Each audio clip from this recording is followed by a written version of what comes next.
찬양처럼 하나님께서 우리 성도님들을 지켜주시기를 바랍니다. 무더위 속에 또 너무 많은 비가 쏟아져 가지고 많은 생명이 아까운 목숨을 잃고 그랬습니다. 여러분, 어려운 때인데 피해 당한 분들을 위해서도 기도해 주시기 바라고, 우리 성도님들의 가정을 하나님께서 지켜주시기를 원합니다. 삼부 예배 오신 영락교회 성도님들, 또 영상으로 곳곳에 계셔서 예배하시는 분들, 또 우리 교회를 방문하신 많은 분들에게 하나님의 은혜가 충만하시기를 바랍니다. 2주간에 걸쳐서 우리 산에 올라가서 금요 기도회를 했어요. 오시는 분들마다 다 특징이 있고 우리에게 강력한 말씀을 전해주셨습니다. 지난 금요일 날은 비가 와서 기도원에 많이 못 오실 줄 알았는데 많이 오셨어요. 정말 감사하고 예배당에도 많이들 모이고 그렇게 앞으로도 해주시기 바랍니다. 이제 한 주 남았는데 언제나 끝을 잘하면 되는 거예요. 그죠? 이번 금요일 날은 기도원에 오시던지 여기 오시던지 다 특징 있는 분들이 오셨는데, 이번에 금요일에 오시는 목사님은 무슨 특징이 있나? 일단 잘생겼어요. 그러니까 오셔서 보시고 또 깔끔하게 말씀을 전하시는 목사님이신데 여러분들에게 큰 은혜가 되시기를 바랍니다. 이제 하반기를 시작한 지 오늘로 3번째 주일을 맞이합니다. 첫 주에는 우리 마음의 뜰에 너무 가시덤불 같은 게 많으니까 그거 좀 다 걷어내고 깨끗하게 또 단순하게 해서 이제부터 우리 주님만 바라보고 삽시다, 그런 말씀을 드렸어요. 그 다음에 지난 주일에는 하나님 앞에서 우리 존재가 인생일 뿐이라는 것을 잊지 말고 겸손하게 삽시다, 그런 말씀을 드렸어요. 다 기억나시죠? 이렇게 친절하게 복습까지 해주는 목사가 어디 있겠습니까? 근데 이제 오늘 이렇게 말씀을 생각하는데, 여러분, 사람은 시계를 만들었습니다. 그런데 시계는 현재의 시각을 알려줄 뿐이죠. 지금까지 내 인생에 얼마나 많은 시간을 어떻게 살았나, 또 앞으로 얼마나 남았을까, 이 시간 동안에 나는 하나님 앞에서 어떤 결단을 하고 살아야 되는가, 이런 것들은 시계가 알려주지 않아요. 이런 거는 하나님께서 우리 영혼에 주신 거룩한 지혜를 가지고 하나님의 은혜 가운데 깨닫고 결단하는 것입니다. 우리는 여러 번 살지도 않습니다. 단 한 번 주어진 시간 속을 고귀한 생명으로 살아가는 것인데, 이렇게 상반기 하반기가 계속해서 바뀌는 걸 언제까지 경험할 수 있을는지 아무도 모르죠. 언젠가 이렇게 하다 보면 이제 마지막 날이 오는 것이죠. 시간은 다 누구에게나 제한되어 있기 때문입니다.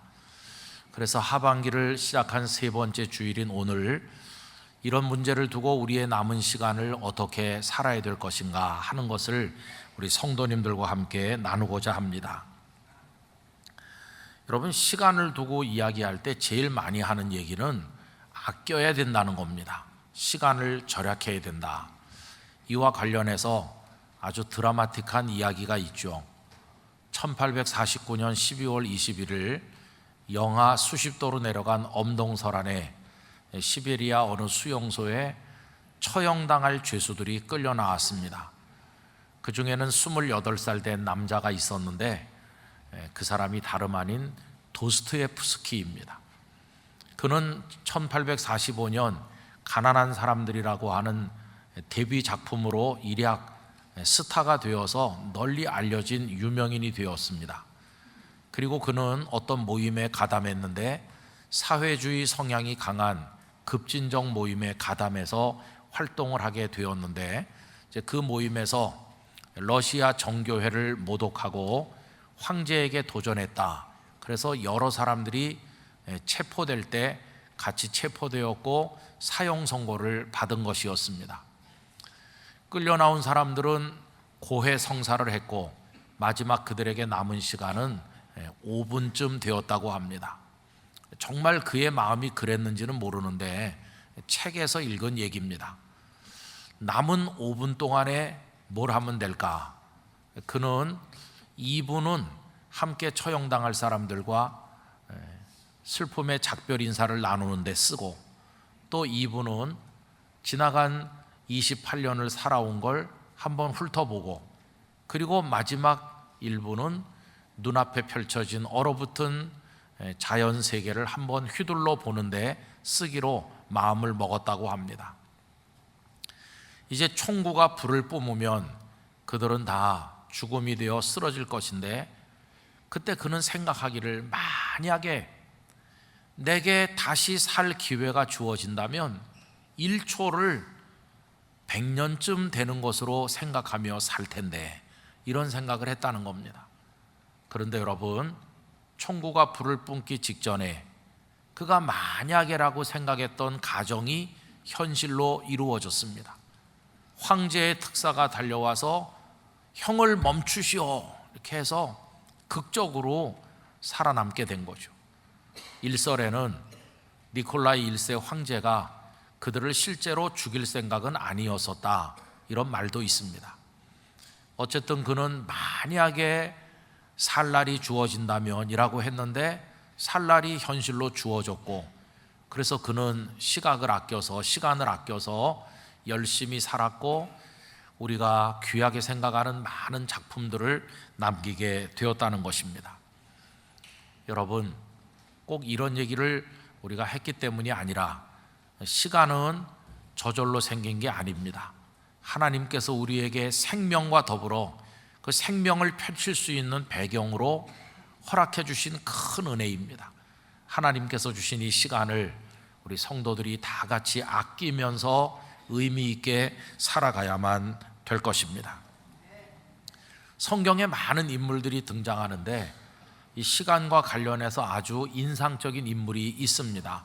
그분은 다름 아닌 모세입니다. 모세의 시간에 관한 생각이 어떠했는가를 보여주는 것은 시편 90편이라고 할 수 있는데, 시편 90편의 표제어는 하나님의 사람 모세의 기도 이렇게 되어 있습니다. 그러면 그가 나이가 몇 살쯤 되었을 때 이 기도를 하나님 앞에 올렸을까 생각을 해보면, 적어도 한 가지 분명한 것은 70세 이전이었으리라 하는 것입니다. 왜냐하면 시편 90편 10절에 우리 성도님들에게 익숙한 규절이 나오기 때문이죠. 우리의 연수가 70이요 강건하면 80이라도 라는 규절이 나오는 걸로 봐서, 아마 70은 넘지 않았을 때, 한 70이 가까웠을 때쯤 이 기도를 하나님께 드린 게 아닌가 추측을 해보기도 합니다. 자, 그러면 시간에 대한 모세의 생각은 어떤 것이었을까요? 우리와 별반 크게 다르지는 않습니다. 우선 빠르다 이렇게 생각을 했습니다. 90편 9절에 보면 우리의 모든 날이 주의 분노 중에 지나가며 우리의 평생이 순식간에 다하였나이다 라고 되어 있는데, 우리의 한평생이 얼마나 빠르게 지나가는지 순식간에 다하였다. 이 순식간에라고 번역된 히브리어 단어는 으르렁거리는 소리 혹은 천둥 소리, 그런 뜻입니다. 여러분, 번갯불이 번쩍하고 조금 있다가 우르르릉 꽝 하면서 천둥 소리가 들리는데, 그 천둥 소리가 얼마나 짧을까요? 한 1초, 한 2초쯤 되는 거죠. 그러니까 이 모세는 한 사람의 평생이 우르릉 꽝 하는 정도의 시간밖에 안 될 게 느껴질 만큼 빠르다 이렇게 말한 거죠. 또 10절에도 가서 보면 우리의 연수가 70이요 강건하면 80이라도 그 연수의 자랑은 수고와 슬픔뿐이요 신속히 가니 우리가 날아가나이다 이렇게 말했어요. 여러분, 옛날에 우리 학교 시절에 불렀던 노래, 이 몸이 새라면 이 몸이 새라면, 이런 노래 불렀죠. 여러분, 지금 다 날아가시는 중이에요. 날아가나이다 이렇게 했어요. 이미 다 새처럼 빠르게 날아가고 계신 거예요. 시간은 빠르다 하는 것이죠. 자, 그러면 이렇게 빠르다고 말한 모세 인생을 한번 생각해 보는데, 조금 이해가 안 되는 부분도 있어요. 왜 그러냐 하면 모세의 인생이 빠르게 느껴지는 인생이었을까요? 잘 아시는 것처럼 처음에 40년은 갈대 상자에 띄워졌다가 공주에게 발견이 되어서 애굽 사람인 것처럼 궁궐에서 왕자의 신분으로 살았죠. 그러다가 그가 언제 어떤 경로로 자신이 애굽 사람이 아니고 이스라엘 사람이라는 걸 깨달았는지는 모르지만 그가 이스라엘 사람인 걸 깨닫고 동족을 돕기 위해서 애굽 사람 한 사람을 죽였는데 그 일이 탄로가 나면서 그는 미디안 광야로 도피해서 무려 40년을 거기서 살게 되죠. 십보라라는 여성을 만나 가정을 꾸리고 아들 둘을 낳고 그 장인 이드로의 집에 얹혀서 이드로의 양을 먹이는 일을 하게 됐습니다. 여러분, 이건 정말 어떤 목표가 없는 일이었어요. 그저 양을 열심히 먹이나 대강 먹이나 그냥 똑같았어요. 그리고 그게 1년, 2년 뭐 한 일이 아니라 여러 수십 년을 달마다 다람쥐 쳇바퀴 돌듯이 그 광야를 배회하는 정말 목적 없는 무의미한 삶을 그가 살아야만 했습니다. 여러분, 그 시간이 빨리 갔을까요? 아닐 거예요. 인생이 권태롭구나, 정말 지루하구나, 왜 이렇게 시간이 가질 않지? 세상은 그를 완전히 잊었고 찾아오는 사람도 없고 갈 데도 없고 그 양을 몰고 나가는 일을 수십 년을 반복할 때 그의 인생이 얼마나 지루했겠어요. 자, 그런데 참 이상한 것은 그렇게 지루한 인생을 살고 있었을 모세가 이 기도시를 올릴 때는 신속히간이 날아가나이다 이렇게 표현을 했다는 겁니다. 참 이상한 게 시간에 대한 우리의 생각이죠. 그래서 여러분, 우리가 알 수 있는 것은 시간에 있어서 중요한 것은 물리적 길이가 아니라는 것입니다. 물리적 길이가 아니라 우리가 느끼는 주관적 느낌이 훨씬 더 중요하다는 것을 알게 돼요. 굉장히 오래 산다고 해서 그게 길게 느껴지는 것도 아니고 짧게 느껴지는 사람도 있고 짧게 사는데도 아주 긴 것처럼 느끼는 사람이 있죠. 똑같은 24시간이지만 어떤 사람은 순식간에 지난 것처럼 느끼고 어떤 사람은 그 하루가 너무 길게 느껴지는 사람도 있는 거죠. 그래서 여러분, 시간은 주관적 측면이 굉장히 강하다는 것을 알게 됩니다. 그런데 여러분, 이러한 시간에 있어서 정말 더 중요한 이야기가 있다면 그 사람이 몇 년을 살았는가 이게 아니고 그 시간이라고 하는 통 안에 무엇이 담겨 있는가 하는 것이 훨씬 더 중요한 것이죠. 이 모세는 자신의 평생을 어떻게 이해했을까요? 9절 말씀 앞부분에 보면요, 우리의 모든 날이 분노 중에, 주님의 분노 중에 지나간다고 얘기했어요. 그러니까 자신의 인생이 빠를 뿐만 아니라 주의 분노 중에 있는 거다. 여러분, 처음에는 애굽의 궁궐에서 살다가 지금은 희망 없는 미디안의 모래바람 속에 살아가는 그 자신의 인생을 볼 때 이거는 하나님의 분노를 받은 거, 진노를 받지 않았으면 이런 일은 없을 것이다 이렇게 생각한 거죠. 여러분, 하나님께서 우리를 이 땅에 보내실 때 참 아름다운 생명으로 보낸 건데 나는 저주받은 인생이다 이렇게 느끼면서 사는 게 참 마음이 아프지 않습니까?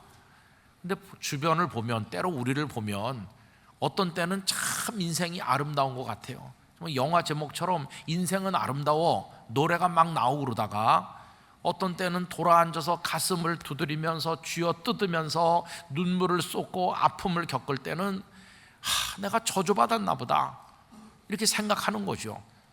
그래서 여러분, 이런 슬픈 이야기는 모든 사람에게 정도의 차이는 있을지 모르지만 다 있는 거예요. 모세도 주의 분노 중에 지나간다고 얘기했어요. 그래서 그걸 열고 들여다보면 그 안에 있는 게 수고와 슬픔뿐이다. 여러분, 90편 10절에 보면 우리의 연수가 70이요 강건하면 80이라도 그 연수의 자랑은 수고와 슬픔뿐이요 이렇게 말해요. 그러니 여러분, 20년을 사는 사람은 20년만큼의 수고와 슬픔이, 50년을 사는 이는 50년만큼의 수고와 슬픔이, 80, 90 오래 사시는 어르신들은 또 그만큼의 수고, 그만큼의 눈물을 흘리는 슬픈 세월이 그 속에 있다는 것이죠. 지금 모세는 이런 얘기들을 그 시편 90편에서 하나님께 고백하고 있는 것입니다. 그래서 이런 상상을 해봤어요. 어느 날 저녁 식사를 마친 이후에 저 서산으로 넘어가는 그 광야 저쪽으로 넘어가는 그런 저녁해를 바라보면서 모세가 아내 십보라와 두 아들과 함께 앉아서 이런 얘기를 하지 않았을까? 여보 십보라, 얘들아, 내가 생각해 보니까 참 인생이 덧없는 것 같구나. 벌써 내가 70이 다 돼가 세월이 참 빨라 날아가는 것 같아. 사람이 그저 강건하면 한 80 산다고 하는데 내가 80을 살 수 있을까? 그런데 뭐 80을 살면 또 뭐 하겠니? 그 속에 수고와 슬픔뿐인데 요새 내 마음이 너무 많이 약해진다. 이렇게 자기 인생을 얘기했을 것 같아요. 그러면서 이런 말을 한마디 덧붙였는지 몰라요. 여보, 만약에 내가 먼저 가면 당신들 방식대로 나를 이 모래구석 어디든지 그저 파묻어 죽으려, 이렇게 모세가 말했을지도 몰라요. 그럼 아내가 뭐라고 말했을까요? 눈물이 그렁그렁 하면서 당신 여기서 이렇게 살다 끝날 사람이 아닌데, 당신이 애굽의 궁궐에서 그 화려한 걸 다 배우고 당신이 내 남편인 건 고맙지만 당신 생각하면 너무 마음이 아파요. 그러면서 제발 먼저 간다는 얘기는 하지 마세요. 아마 십보라가 그렇게 말했을지 몰라요. 우리 성도님들도 집에서 그런 얘기 가끔 하죠. 여러분, 그 분위기가 어떨까요? 마음이 무겁죠. 자, 가라앉은 거예요. 그때 어느 아들 하나가 아버지 아무 걱정 말고 별세하세요. 제가 장례 잘해드리겠어요. 이런 아들이 효자입니까? 아니면은 그런 말을 할 수가 없는 거죠. 아버지, 아니 왜 식사 잘하시고 그런 얘기를 하세요? 우울하게. 앞으로 우리와 같이 더 오래 사셔야죠. 아마 아들들은 그렇게 말했을 것 같아요.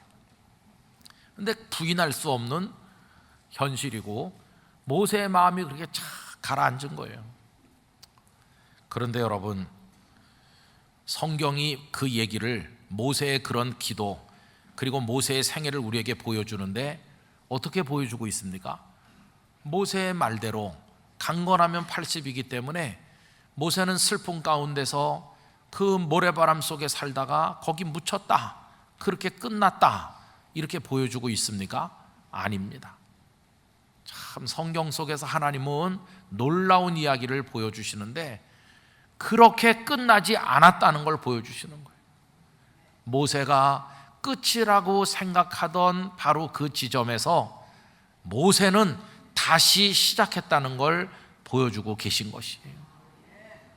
저는 오늘 3부에 함께 예배하는 성도님들의 인생에도 이런 전환이 일어나기를 원합니다. 우리는 마음이 약해지고 인생의 허망함에 그냥 흔들린 나머지 더 살면 뭐하나 수고와 슬픔뿐인데 지금까지 애써 사는 게 겨우 요건데 이렇게 절망하고 있을 때 하나님은 일어서라 이렇게 하면서 이제부터 시작이라고 말씀을 해주시는 것이. 그래서 오늘 설교 제목 그대로 모세는 끝에서 시작한 사람이 된 것입니다. 놀랍게도 하나님은 80이면 끝날 줄 알았던 그의 인생에 40년을 붙여주셨어요. 그는 120년까지 사는 거 우리 알잖아요. 그런데 40년이라고 하는 시간이 물리적으로 더 생긴 거가 의미 있는 게 아니라 그 40년 속에 담겨있는 내용물이 참 귀한 것이에요. 물론 수고와 슬픔이 그 뒤에 40년에도 있었어요. 있기는 했지만 그러나 그 40년 속에는 수고와 슬픔만 있는 게 아니라 가슴 뛰는 흥분도 있고 감격도 있고 기적을 경험하는 짜릿한 기쁨도 있고 그런 놀라운 것들이 그 속에 담겨져 있었습니다. 그래서 그 40년으로 인해서 지나간 80년이 빛이 나게 되는 그의 인생 전체가 구원을 받는 아름다운 40년이 된 것이었어요. 여러분, 무엇이 그를 가슴 뛰는 40년을 살도록 만들었나요? 다른 게 아니라 그 속에 사명이 생겼기 때문이에요. 목적이 생겼기 때문이에요. 살아야 될 이유가 그의 가슴에 생기는 그날 그의 인생은 완전하게 전환된 것입니다. 그 전에는 장인의 양을 몰고 나갔다가 들어왔다가 그냥 그 주변을 다람쥐 쳇바퀴 돌듯 배회하고 살았는데 그 모습이 80년 그의 인생의 모습이었어요.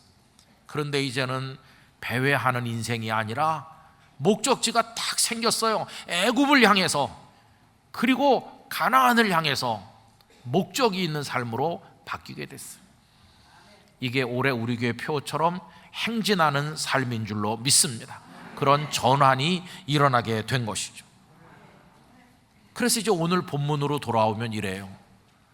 머리가 하얀 이드로가 사위를 볼 때마다 마음 아팠을 거예요. 이 사람이 내 사위인 걸 고맙게 생각은 하는데 참 안 됐어. 우리 사위는 이렇게 끝날 사람이 아닌데, 그렇게 배우고 훌륭한 우리 사위가 양이나 몇 마리 먹이면서 이렇게 모래바람 속에 묻히면 안 되는데 안타까워했어요. 사위는 매일 양을 몰고 나가면서 장인에게 인사하기를 갔다가 오겠습니다. 갔다가 오면 안 되는 사람이죠. 또 와서 그것만 반복하면 안 되는 사람인데, 그런데 어느 날 사위가 왔는데 눈빛이 달랐어. 장인 앞에 앉더니 40년 동안 한 번도 하지 않던 말을 했어요. 아버님, 가겠습니다. 갔다 오겠다고 하는 게 아니라 가겠다는 거예요. 이제 갈 곳이 생겼다는 거예요. 헤어지는 섭섭함이 있지만 이드로는 사위를 축복해 주었습니다. 평안히 가라고. 그게 오늘 본문 18절이죠. 우리 다 같이 읽어보겠습니다. 모세가 그의 장인 이드로에게로 돌아가서 그에게 이르되 내가 애굽에 있는 내 형제들에게로 돌아가서 그들이 아직 살아있는지 알아보려 하오니 나로 가게 하소서. 이드로가 모세에게 평안히 가라 하니라. 아멘. 모세가 장인에게 했던 그 말, 가겠습니다, 할 일이 생겼습니다, 이 말이 오늘 삼부 예배 드리는 우리 성도들의 입에도 있기를 바랍니다. 여러분, 내 인생은 이렇게 살다 끝나는 거라고 말하지 아니하고 모세처럼 말해야 됩니다. 할 일이 생겼습니다. 출발하겠습니다. 시작하겠습니다. 목적이 생겼습니다. 이런 말이 우리들의 입에도 있기를 간절히 바라는 것입니다. 여러분, 이런 진취적이고 가슴 뛰게 만들고 그리고 생산적이고 창조적인 말들은 도대체 어디서 얻을 수 있는 것일까요? 모세에게 전에 없던 말을 입에 넣어주시고 그의 가슴에 전에 없던 흥분을 넣어주신 분이 계시잖아요. 그분은 하나님이십니다. 어느 날 떨기나무 불꽃 가운데서 나타나신 하나님께서 그에게 말씀하셨어요. 모세야, 애굽으로 가라. 그리고 그들과 함께 가나안으로 가라. 그의 가슴에 흥분과 용기와 목적을 넣어주시는 분이 하나님이신 것처럼 오늘 우리들의 인생에도 전환이 일어나게 해주시는 분은 오직 하나님 한 분뿐인 줄로 믿습니다. 그래서 우리는 하나님 앞에 기도해야 되는 것이죠. 하나님, 지금까지 이렇게 의미 없이 산 것처럼 앞으로 내가 50년, 100년을 더 산들 계속 그렇게 산다면 무슨 의미가 있겠습니까? 저를 만나주시고 저에게도 목적을 주시고 할 일을 주시고 일어설 용기를 주시고 하나님, 저에게도 말을 넣어주시기 바랍니다. 이렇게 하나님 앞에 기도하시기 바랍니다.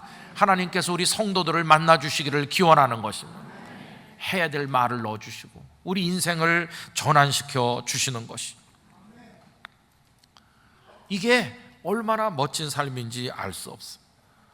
여러분, 하나님께서 우리를 더 살게 하실 때 지금까지 먹어보지 못한 음식, 입어보지 못한 옷, 이건 누리다가 오라고 더 시간을 주시는 건 아닐 거 아니겠어요? 여러분, 우리의 삶의 여생이 무엇을 위한 삶이 되어야 될 것인지 하나님 안에서 발견하시기를 바랍니다. 그게 다른 게 아니라 우리 가슴에도 사명이 생기는 것입니다. 우리 예수님의 말씀이 아주 기가 막혀요. 어느 날 예수님과 제자들이 길을 가다가 날 때부터 앞을 못 보는 불쌍한 사람 만났어. 그런데 제자들의 생각이 얼마나 왜곡됐는지, 질문이 뭐냐 하면, 선생님, 왜 이 사람 못 보는 겁니까? 이 사람이 죄가 많아서 그런가요? 아니면 그 부모가 죄가 많아서 그런가요? 이 질문도 사실 합당하지 않아요. 왜 그러냐 하면, 날 때부터 앞을 못 보는 사람이 언제 죄를 지었겠어요? 그런데 하여튼 누구 때문에? 라는 질문을 하는 거예요. 여러분, 누구 때문에? 라는 식의 질문은 쓸데없는 변론이고 아무 이익이 없습니다. 예를 들어서 집에 들어왔는데 집안이 난장판이다. 그러면 가족을 소집해갖고 청문회를 열어서 누가 어지럽혔는지를 따지고 있으면 뭐 달라지나요? 괜히 마음만 상하고 하나도 유익한 게 없어요. 그때 진짜 중요한 일은 뭘까요? 빨리 치우는 겁니다. 빨리 쓰레기는 버리고 정리하는 거지. 누구 때문에? 정치하는 분들도 맨날 누구 때문에 이렇게 하고, 심지어 교회도 누구 때문에 이렇게 하면서 한 발자국도 앞으로 못 가는 교회도 있고, 가정도 그렇고 직장도 그렇고, 이런데 우리 시간을 허송할 여유가 없어요. 여러분, 이제 우리에게 주신 하나님의 그 아름다운 시간 동안엔 하나님 주신 일을 할 수 있기를 바랍니다. 그래서 그날 제자들에게 예수님 하신 말씀, 요한복음 9장 4절, 우리 화면에서 다 같이 읽습니다. 때가 아직 낮음에 나를 보내신 이의 일을 우리가 하여야 하리라. 밤이 오리니 그때는 아무도 일할 수 없느니라. 아멘. 예수님을 보내신 분 누구시죠? 하나님이시죠. 낮이라고 하는 시간 동안에 하나님의 일을 하자, 이렇게 하시는 거예요. 낮이 언제입니까? 지금입니다. 지금 이렇게 숨 쉬고 있을 지금이 낮이에요. 살아있는 동안에 하나님의 일을 해야 된다고 예수님은 알려주신 것입니다. 이제 얼마간 더 살 거예요. 사람마다 다를 거예요.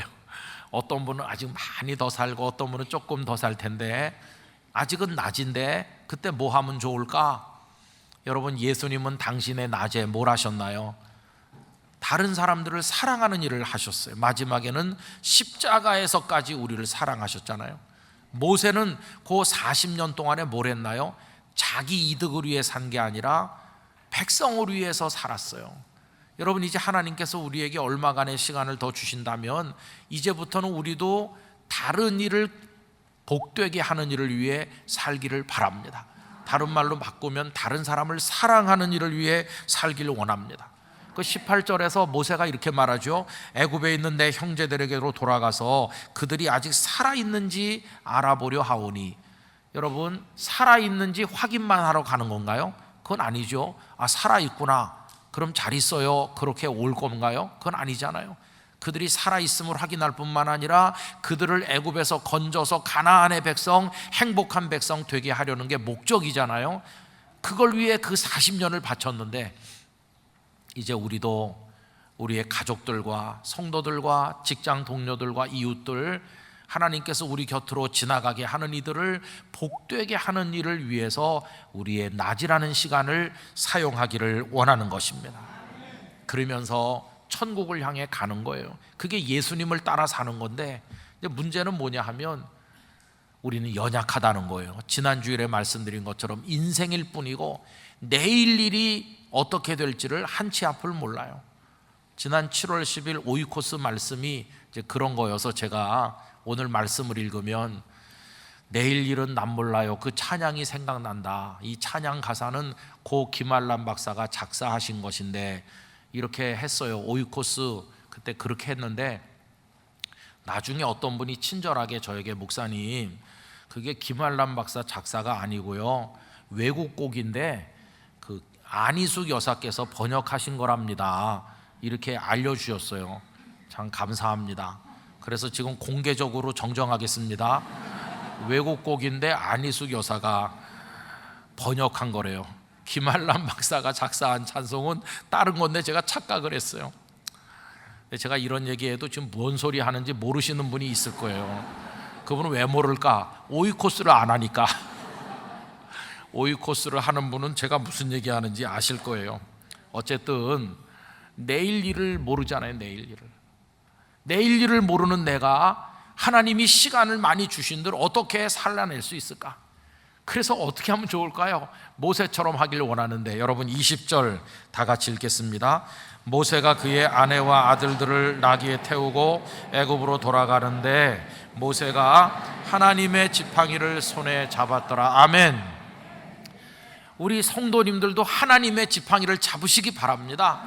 내가 연약하니까 하나님의 지팡이를 잡는 건데, 그냥 뭐 지팡이 짜 빼고 우리는 하나님을 붙들어야 되는 것이에요. 하나님, 저를 인도해 주세요. 시간만 주시는 게 아니라 그걸 아름답게 살 능력도 주시고 저의 인도자가 되어 주시옵소서. 하나님을 꽉 붙들고 출발하는 거예요.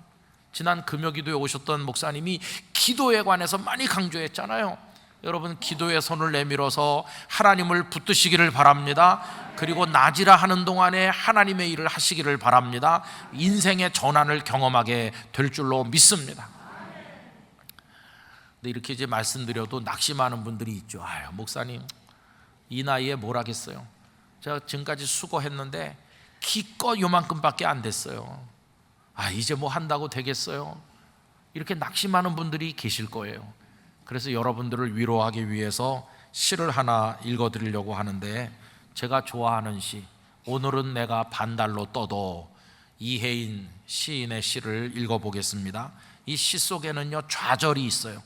아픔도 있고, 그러나 굳센 의지와 소망도 있어요. 손시린 나목의 가지 끝에 홀로 앉은 바람 같은 목숨의 빛깔, 그대의 빈 하늘 위에 오늘은 내가 반달로 떠도 차오르는 빛, 구름에 숨어서도 웃음 잃지 않는 누이처럼 부드러운 달빛이 된다. 잎새 하나 남지 않은 나의 뜰하겐 바람이 차고 마음엔 불이 붙는 겨울날, 빛이 있어 혼자서도 풍요로워라. 맑고 높이 사는 법을 빛으로 출렁이는 겨울 반달이여. 여기 좌절과 아픔은 이겁니다. 겨우 했는데도 반달밖에 안 됐어요. 둥근 보름달이 못된 아픔이 있어요. 거기다가 지금 추운 겨울날이라 뜰하게 아무도 없어요. 사람이 한 사람도 봐주는 사람도 없어요. 이게 아픔이에요. 버려진 것처럼 소외되고 내 인생은 왜 이렇게 채워지지 않을까, 이런 아픔이 있는 거예요. 그러나 여러분, 반달은 뭐 빛이 안 나나요? 이 속에 긍정적이고 아름다운 것은 비록 반달에 불과하지만 그 속에 빛이 차오르고 있고 속에서는 불이 붙어요. 뭔가 열정과 의지가 있는 거죠. 그래서 소망의 이야기이기도 해요. 지금은 비록 반달이지만 보름달이 될 때가 있는 것이고, 지금은 아무도 봐주지 않는 추운 겨울이지만 그러나 봄도 오고 여름도 온다. 내가 맑고 높이 사는 법을 터득해서 고고하게 있으면 반드시 아름다운 때가 온다고 하는 소망도 들어있어요. 여러분, 주님의 말씀을 따라 계속해서 전진하시기를 바랍니다. 똑같은 삶을 반복하는 인생이 아니라 우리 주님이 그러하셨던 것처럼, 모세가 전환된 인생을 산 것처럼 우리들도 전환된 삶을 오늘부터 출발하게 되기를 간절히 원하는 것입니다. 말씀대로 계속 행진하기를 원합니다. 여러분의 반달이 보름달 될 날 올 줄로 믿습니다.